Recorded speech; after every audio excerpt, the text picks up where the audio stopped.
के बीच बसे एक छोटे से गांव में हिरोशी नाम का एक युवक रहता था। वो हमेशा चिंताओं और विचारों के भंवर में घिरा रहता। उसके मन में हजारों सवाल चलते रहते। भविष्य का डर, असफलता की चिंता और बीते समय का पछतावा। वो चैन से बैठ भी नहीं पाता था, क्योंकि उसके भीतर हमेशा एक हलचल बनी रहती।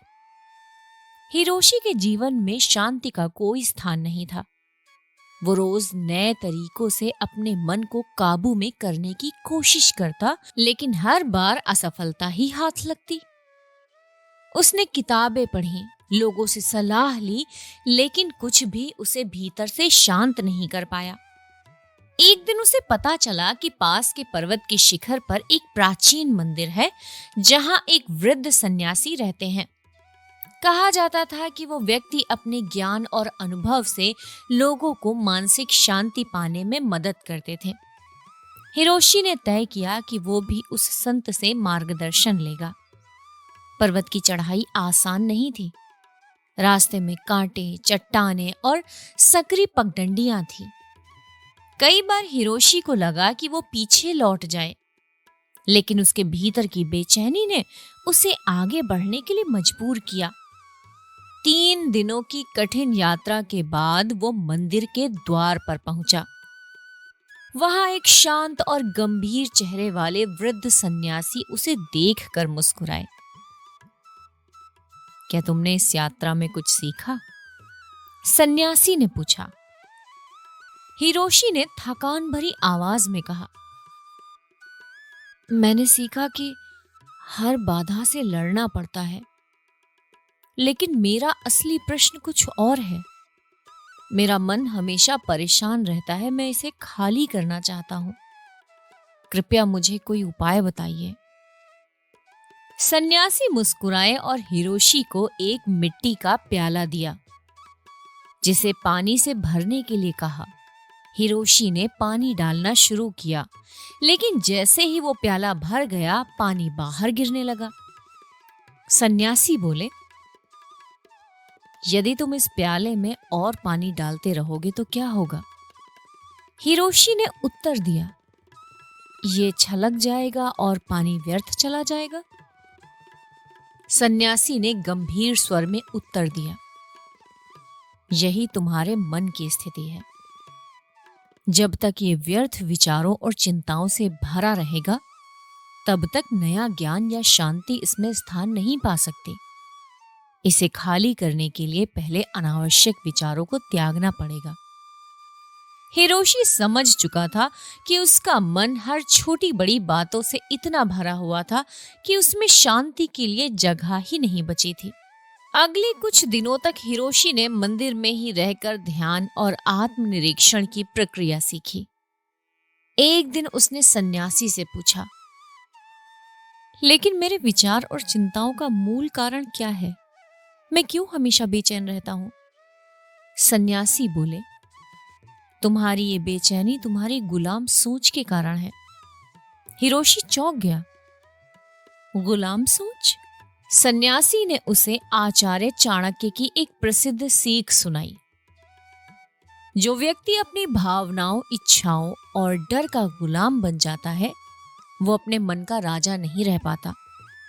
जब तक मन पर नियंत्रण नहीं होगा, तब तक जीवन में सफलता और शांति नहीं मिलेगी। उन्होंने आगे समझाया, चाणक्य ने यही बात राजा चंद्रगुप्त को भी सिखाई थी।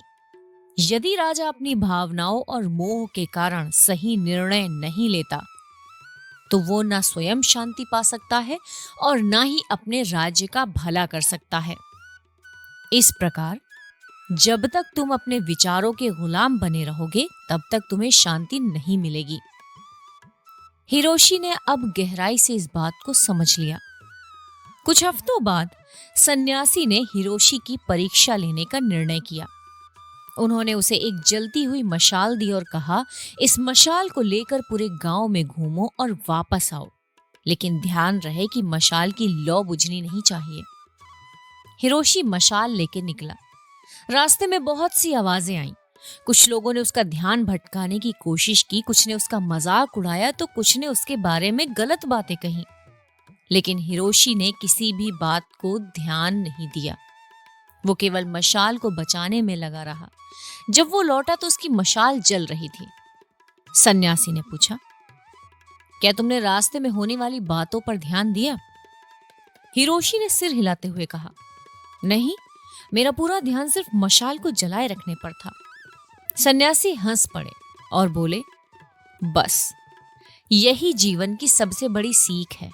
जब तुम्हारा ध्यान अपने लक्ष्य और अपनी आत्म जागरूकता पर होगा तो बाहरी दुनिया की बातें तुम्हें विचलित नहीं करेंगी। तुम अपने मन को नियंत्रित कर लोगे और वही सच्ची शांति का मार्ग है। हिरोशी अब बदल चुका था। उसने अपने विचारों को नियंत्रित करना सीख लिया था। जब वो अपने गांव लौटा तो लोग उसकी शांति और आत्मविश्वास को देखकर चकित रह गए। अब वो अपनी बेचैनी से मुक्त हो चुका था और हर परिस्थिति में स्थिर और संतुलित बना रहता था। कुछ वर्षों बाद हिरोशी ने ध्यान और मानसिक शांति के विषय पर एक विद्यालय खोला, जहां वो चाणक्य की नीतियों और सन्यासी की सीख के माध्यम से लोगों को आत्मनियंत्रण और विचारों को शुद्ध करने की कला सिखाने लगा। ये कहानी हमें बताती है कि हमें मन को खाली करना सीखना ही होगा। जब तक मन में अनावश्यक विचार भरे रहेंगे तब तक शांति नहीं मिल सकती। और शांति नहीं मिलती है क्योंकि हम भावनाओं के गुलाम बने रहते हैं। चाणक्य की नीति ये कहती है कि व्यक्ति को अपने मन का राजा होना चाहिए, ना कि उसका गुलाम बनना चाहिए। सफलता और शांति उसी को मिलती है जो अपने मन पर नियंत्रण करना सीख लेता है। और जब आप नियंत्रण कर लेते हैं तो बाहरी दुनिया की बातें आपको विचलित नहीं कर सकती। ये कहानी केवल हिरोशी की नहीं है, बल्कि हम सब की है। जीवन में कई बार हम अनावश्यक विचारों में उलझकर अपना चैन खो देते हैं, लेकिन यदि हम चाणक्य की इस नीति को अपनाएं और अपने मन के राजा बन जाएं, तो कोई भी बाहरी परिस्थितियां हमें विचलित नहीं कर सकती। ये कहानी आपकी उस पीड़ा का समाधान करती है जो आपको जीवन भर बेचैन रखती है। अगर इसी प्रकार की जीवन की सीख वाली और कहानियां आप सुनना चाहते हैं तो आप इन वीडियो को जरूर देखिएगा। ये आपको प्रेरणा प्रदान करेंगी। तब तक के लिए अलविदा। मिलते हैं आपसे अगली कहानी में।